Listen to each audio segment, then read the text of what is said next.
Okay, so in the last video I talked about what a function is and what a function is not, okay? And if you will recall, we said that a function has only one y value for any x that you fill in, okay? So for any x that you substitute in, you only get one possible y value, okay? What we're going to do today is we're going to look at function notation. Now, function notation, it's very, very simple. Okay, it's nothing super new for you guys. It's just a different way of expressing the function. Okay, normally if we had a linear function, we would have, for example, y equals 2x plus 3.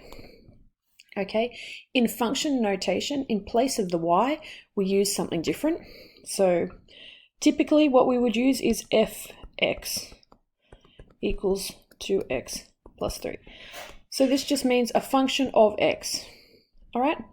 Now the reason we do this is because you can put extra information in here that tells us a little bit more about what we're doing if we do some sort of substitution.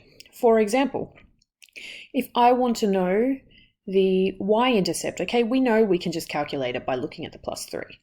But let's pretend we don't know that, okay? So in the case of the y-intercept, we could do f of 0 because we know that to find the y-intercept, we make x 0, okay? So the f of 0 is equal to 2 times 0 plus 3, okay? In the past, instead of this, we would have written if x equals 0, then y equals 2 times 0 plus 3. Okay, we don't have to write any of this anymore. Okay, we can just replace that with f0. Okay, we can do the f of minus 2 is equal to 2 times minus 2 plus 3. And obviously we should then solve these. So in this case, it was an answer of 3.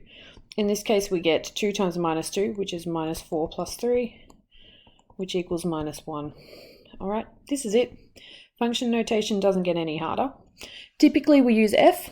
All right, so most of the time you will see f. However, we do also use other letters such as G, H, K. Okay, they're the normal ones. F, G, H, and K are the ones you will see the most. Usually in year 3, it will mostly be just F and G. Okay, typically we use a G if we have 2 lines on a graph. Okay, so you might see G of 4. Oh, sorry, we'll start with g of x because we need a function first, don't we? So we might have g x equals, I don't know, x squared plus 3x plus 1. Okay, then we could do g of 2 equals 2 squared plus 3 times 2 plus 1. Okay, so basically all it's doing is just showing us what values of x we are substituting. Okay, so we get 4 plus 6 plus 1, which equals 11. All right, so this is what we call function notation.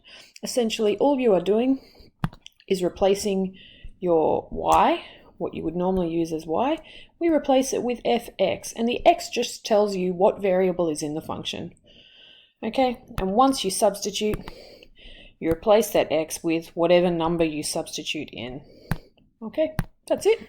That's function notation. Everything you will do with function notation for the rest of 1.3 is exactly what you've been doing before. It's just trying to get you used to using this function notation. Okay, good luck.